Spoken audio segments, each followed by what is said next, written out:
I'm Natalie Wardel with Social at KSL, and we're here with Mike Headrick. And the panhandling story received a lot of buzz, so we just wanted to follow up with some of the questions we got on social media. Yeah. So tell me how the investigation started.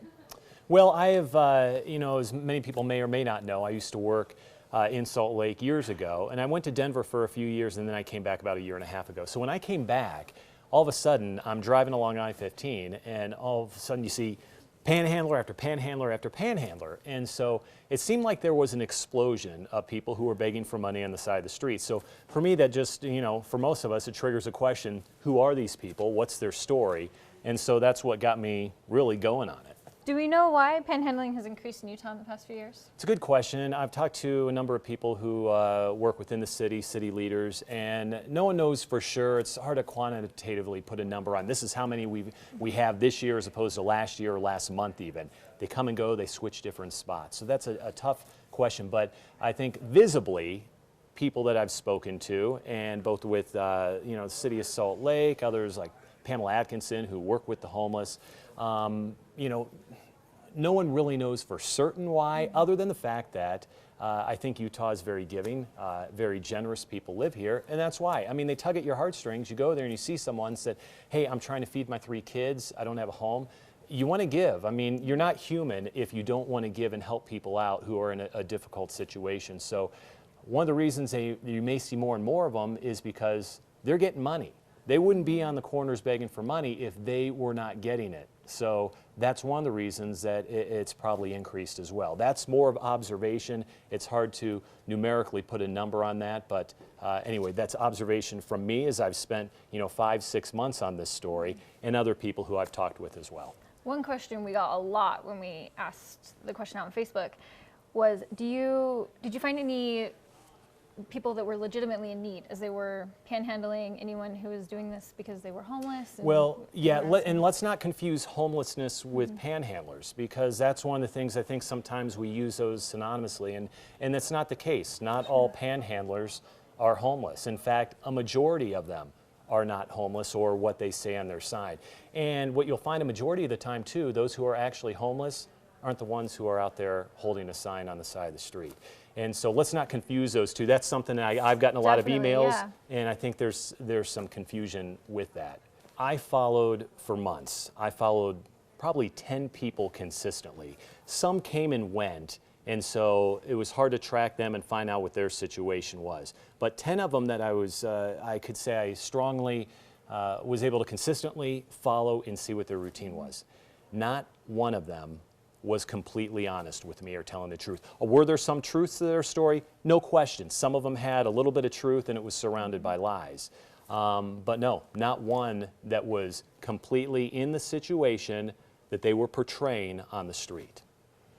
So if I have my dollar and I want to help the homeless, or if I want to help someone in need, where's the best place to spend that dollar? Well, I mean, there's so many organizations in Salt Lake County, Utah County, Davis County, whatever. Here in the state, there are endless resources where you can give that money and know for certain, yes, it's going to help people who are in need, who are homeless, who need food, who need shelter, who need clothing, all these things. And if you look at some of this, that's what we spent day 2 doing.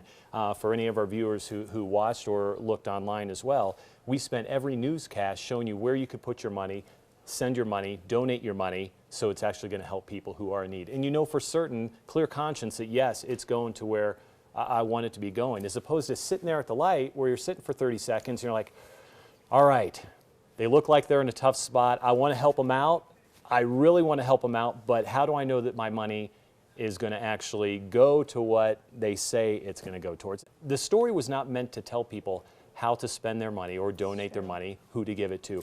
That wasn't the point, but I think with anytime we do stories, whether it be on a charity or something like this, most people want to know where their money's going. Yeah. I think that's safe to say. Most of us want to know when we pay for something or we give our money to a charity, and we've done plenty of stories on charities that we track the dollar, how much of that's going to the actual people who are in need as opposed to overhead. So we've done a number of those kinds of stories. To me, this is no different.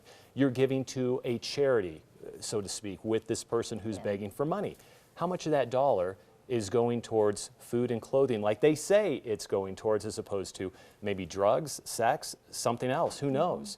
And so that's what my job was in this story. And that's why I was hoping to bring to light was, hey, when you give money, this is what they're using it on. And if you still want to give it, great. If you don't, that's fine too. Here's some other avenues you can take. So it wasn't meant to beat down on the panhandlers, and I don't think most people took it like that. There's a few who I think probably thought, hey, you know, you're kicking people while they're down. That wasn't the point. The point was to show people this is who this person is, this is who this person is. So can you put them all into one big, wrap it into one blanket and say they're all the same? No, not necessarily.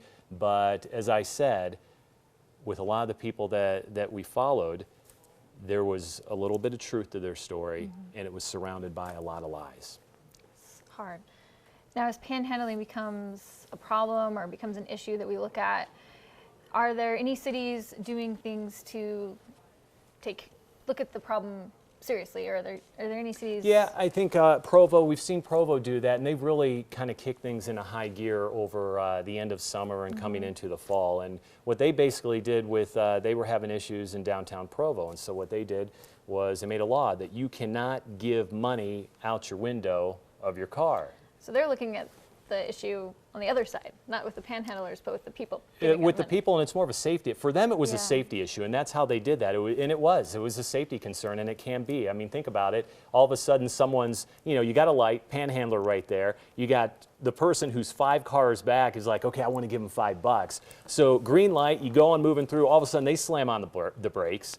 They give them the $5, and you got these people behind you, which if you're not paying attention carefully, you're going to rear end them. So that's a long way of saying there's a safety issue involved, and that's the route that Provo went, and because they had mentioned that there were some accidents as a result. So if you want to give money to a panhandler in Provo, and you're in your car, you got to pull off to the side of the road, go find a parking space, a legal parking space, get out, and then give them the money. And so they've said that's helped things out. You don't see the panhandlers down on those streets really at all. Yeah. It's interesting. Well, I think those were our top questions that we received, so thank you very much. You're welcome.